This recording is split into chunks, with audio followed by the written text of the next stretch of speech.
झारखंड विधानसभा में अतिवृष्टि पर हुई विशेष चर्चा। सदन की कार्यवाही गुरुवार तक के लिए स्थगित। झारखंड में विधानसभा का पूरक मानसून सत्र चल रहा है। राज्य में अतिवृष्टि की वजह से खेती बाड़ी की स्थिति और सरकार द्वारा अन्नदाताओं को राहत देने के लिए उठाए जा रहे कदमों को लेकर विशेष चर्चा हुई। साथ ही झारखंड राज्य विश्वविद्यालय विधेयक 2025, झारखंड व्यवसायिक शिक्षण संस्थान विधेयक 2025, झारखंड कोचिंग सेंटर विधेयक 2025, झारखंड सूक्ष्म लघु एवं मध्यम विधेयक और झारखंड प्लेटफॉर्म आधारित गीग श्रमिक भी सभा पटल पर रखा गया।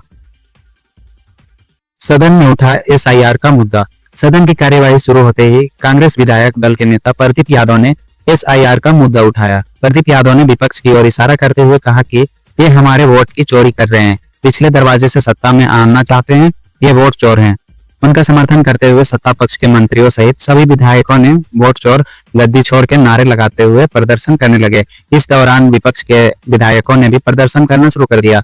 प्रदर्शन करते हुए दोनों पक्ष आसन के समक्ष पहुंच गए। हंगामा को देखते हुए स्पीकर ने सदन की कार्यवाही दोपहर 12 बजे तक के लिए स्थगित कर दी। सुबह हंगामे के बाद सदन की कार्यवाही दोपहर 12:04 में दोबारा शुरू हुई। सदन शुरू होते ही फिर से हंगामा होने लगा। इस बार भी दोनों पक्ष हंगामा करते हुए आसन के समक्ष पहुंच गए। ऐसे में स्पीकर ने सदन की कार्यवाही दोपहर 2 बजे तक के लिए स्थगित कर दी। उठा एसआईआर का मुद्दा। सदन की कार्यवाही शुरू होते ही कांग्रेस विधायक दल के नेता प्रदीप यादव ने एसआईआर का मुद्दा उठाया। प्रदीप यादव ने विपक्ष की ओर इशारा करते हुए कहा कि ये हमारे वोट की चोरी कर रहे हैं, पिछले दरवाजे से सत्ता में आना चाहते हैं, ये वोट चोर हैं। उनका समर्थन करते हुए सत्ता पक्ष के मंत्रियों सहित सभी विधायकों ने वोट चोर, गद्दी छोड़ के नारे लगाते हुए प्रदर्शन करने लगे। इस दौरान विपक्ष के विधायकों ने भी प्रदर्शन करना शुरू कर दिया। प्रदर्शन करते हुए दोनों पक्ष आसन के समक्ष पहुंच गए।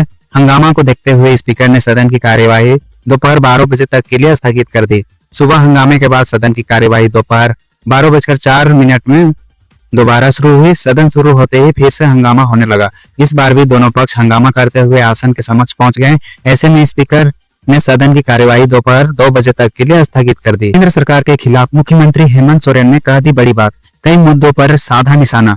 मुख्यमंत्री हेमंत सोरेन ने सोमवार को केंद्र सरकार पर 130वें संविधान संशोधन विधेयक को लेकर तीखा हमला बोला। उन्होंने आरोप लगाया कि केंद्र के निर्णय देश को कमजोर और विभाजित कर रहे हैं। सीएम ने कहा कि विकास और राष्ट्र को मजबूत करने की बातें केवल केंद्र सरकार के भाषणों में हैं, जबकि उनके कार्य इसके विपरीत हैं। ने किया सम्मानित। अब सिर पर ईंटें ढो रही बिरहोर ग्रेजुएट, तस्वीरों ने किया दिल दुखी। झारखंड की बिरहोर समुदाय की स्नातक रश्मि बिरहोर को राष्ट्रपति से सम्मानित होने के बावजूद नौकरी नहीं मिली है। मजबूरन वह परिवार का पेट पालने के लिए मजदूरी कर रही है। यह घटना सरकारी दावों और जमीनी हकीकत के बीच की खाई को उजागर करती है, जहां शिक्षा और सम्मान भी गरीबी से मुक्ति नहीं दिला पा रहे हैं। का पेट पालने के लिए मजदूरी कर रही हैं। यह घटना सरकारी दावों और जमीनी हकीकत के बीच की खाई को उजागर करती है, जहां शिक्षा और सम्मान भी गरीबी से मुक्ति नहीं दिला पा रहे हैं। जमशेदपुर प्रेम प्रसंग में धोखा पर हाईटेंशन टावर पर चढ़ी युवती। जमशेदपुर के सोनारी थाना क्षेत्र में मंगलवार को उस समय हड़कंप मच गया जब एक युवती मरीन ड्राइव के पास स्थित एक हाई टेंशन बिजली टावर पर चढ़ गई। वह करीब 60 फीट की ऊंचाई पर पहुंची और नीचे उतरने के लिए मना करती रही।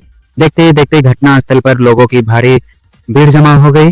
लोग लगातार उससे नीचे उतरने का आग्रह करते रहे, लेकिन युवती ने किसी की बात नहीं मानी। सूचना मिलते ही सोनारी के थाना प्रभारी सरयू आनंद मौके पर पहुंचे।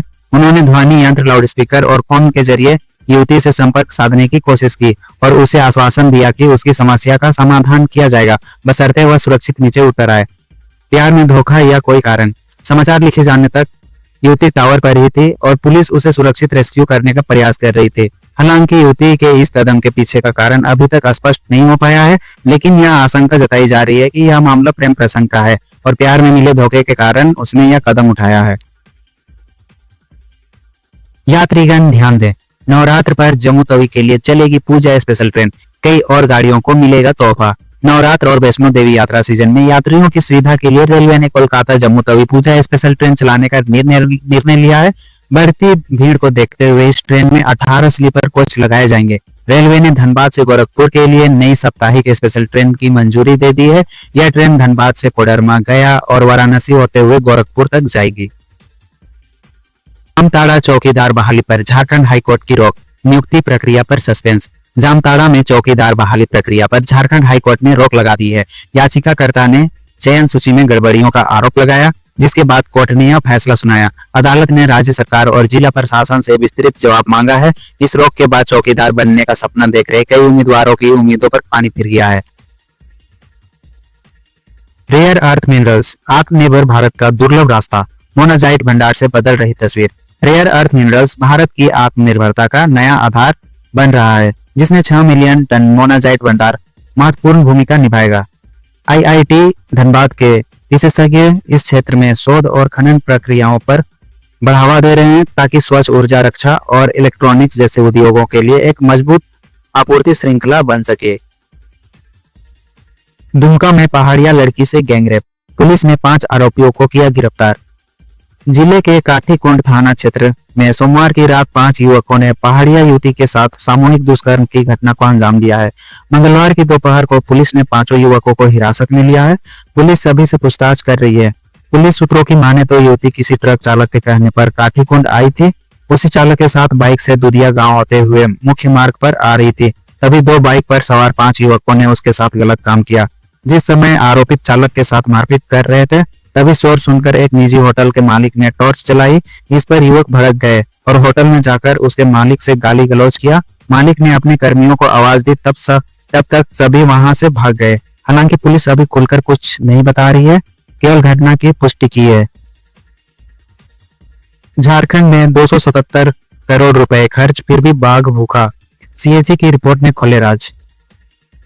झारखंड में महज एक बाघ है। बाघों के संरक्षण पर 277 करोड़ रुपए खर्च हुए, लेकिन बाघ बचाए नहीं जा सके। इतनी राशि खर्च होने के बाद भी यहाँ बाघ लगभग विलुप्त हो गया है। पलामू व्याघ्र परियोजना में वर्ष 2022 में केवल एक बाघ पाया गया, जबकि पूरे भारत में बाघों की संख्या बढ़ी है। भारत के नियंत्रक महालेखा परीक्षक की रिपोर्ट में यह बात सामने आई है। रिपोर्ट के अनुसार वर्ष 2000 से 2005 के बीच पीटीआर में 34 से 46 बाघ थे, लेकिन इसके बाद इसकी संख्या में लगातार कमी आती गई और यह घटकर 1 हो गई। दूसरी तरफ पूरे देश में इस दौरान बाघों की संख्या 1411 से बढ़कर 3682 हो गई। सीएजी की जांच में यह बात सामने आई कि यहाँ बाघों की संख्या में कमी के पीछे महत्वपूर्ण कारणों में बाघों के लिए आहार उपलब्धता की कमी थी। न्यूज पोर्टल और यूट्यूब का पीआरडी में निबंधन जरूरी या नहीं, हाईकोर्ट करेगा तय।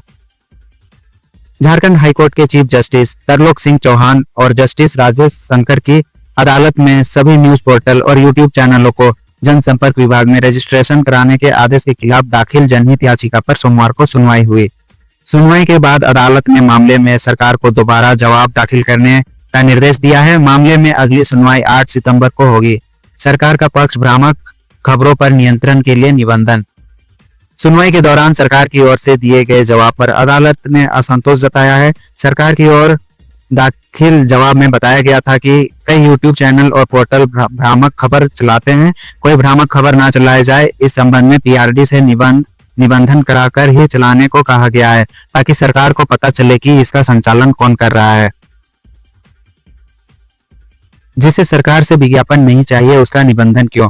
प्रार्थी के अधिवक्ता ने अदालत को बताया कि वर्ष 2023 में झारखंड सरकार के स्पेशल ब्रांच ने राज्य के सभी जिला के डीसी और एसपी को पत्र लिखकर बिना रजिस्ट्रेशन के चल रहे यूट्यूब चैनल और पोर्टल पर कार्रवाई करने को कहा था। ऐसा आदेश जारी करना गलत है और असंवैधानिक है। राज्य सरकार पोर्टल या यूट्यूब पर कार्रवाई नहीं कर सकती। पीआरडी राज्य सरकार का विज्ञापन देने का एक विभाग है। जिस समाचार पत्र या चैनल को सरकार से विज्ञापन नहीं चाहिए, वह पीआरडी के पास निबंधन के लिए नहीं जाता है। कंडम एम्बुलेंस में अटक रही सांसें। झारखंड हाईकोर्ट ने पलामू में बरगद के पेड़ से लटकता मिला नर कंकाल, जांच में पुलिस के छूटे पसीने। हरिहरगंज थाना क्षेत्र के शिकारपुर गांव के पास चौराहा पहाड़ के जंगल में एक बरगद के पेड़ से लटकता हुआ नर कंकाल मिला। कंकाल 2-3 महीने पुराना बताया जा रहा है, जो पैंट शर्ट पहने हुए था। पुलिस ने कंकाल का पोस्टमार्टम के लिए भेज दिया है और मामले की जांच कर रही है। खनन के बाद वापस की जाए रैयतों की जमीन, केंद्रीय कोयला और राज्य मंत्री सतीश चंद्र दुबे से बोले सीएम हेमंत सोरेन। झारखंड के मुख्यमंत्री हेमंत सोरेन ने विधानसभा स्थित मुख्यमंत्री कक्ष में केंद्रीय कोयला राज्य मंत्री सतीश चंद्र दुबे के साथ उच्च स्तरीय बैठक की। मुख्यमंत्री ने कोयला खनन प्रभावित क्षेत्रों में स्थानीय लोगों की समस्याओं, पर्यावरणीय प्रभाव, पुनर्वास और पुनर्स्थापन से संबंधित मुद्दों पर विस्तृत चर्चा की। सीएम ने कहा कि खनन कार्य संपन्न हो जाने के बाद रैयत को उनकी जमीन वापस कर देनी चाहिए। केंद्रीय कोयला राज्य मंत्री ने कहा कि केंद्र और राज्य सरकार मिलकर समाधान तलाशेंगे। शिक्षा की बदहाली और बेरोजगारी से आक्रोशित झारखंड के युवाओं ने मंगलवार को विधानसभा के समक्ष धरना दिया। इस दौरान युवाओं ने हेमंत सोरेन के खिलाफ नाराजगी जाहिर की। उन्होंने कहा कि चुनाव जीतकर सरकार अपने वादे भूल गई, मजबूरन लोग दूसरे राज्यों में पलायन करने पर मजबूर हैं। उन्होंने चेतावनी दी कि अब सरकार से आर पार की लड़ाई होगी। झारखंड में 27 अगस्त को कैसा रहेगा मौसम? मौसम विभाग की ओर से बताया गया है कि राज्य के 9 जिलों में गर्जन और वज्रपात की संभावना है। इन 9 जिलों के लिए मौसम विभाग ने येलो अलर्ट जारी कर दिया है। इनमें से 9 जिलों में से रांची, गुमला, लोहरदगा, सिमडेगा, खूंटी, पश्चिम सिंहभूम, पूर्वी सिंहभूम, सरायकेला, खरसावा और रामगढ़ है। आंधी तूफान के साथ वज्रपात की आशंका। भारत मौसम विज्ञान विभाग आईएमडी के रांची स्थित मौसम केंद्र ने कहा है कि रांची और खूंटी, गुमला समेत 9 जिलों में कहीं कहीं गरज के साथ वर्षा वज्रपात होने की संभावना है। राज्य के दक्षिणी में एवं मध्य भागों में कहीं कहीं गर्जन और तेज हवाओं का झोंका चलेगा। कुछ जगहों पर वज्रपात होने की संभावना है। हवा की रफ्तार 30 से 40 किलोमीटर प्रति घंटे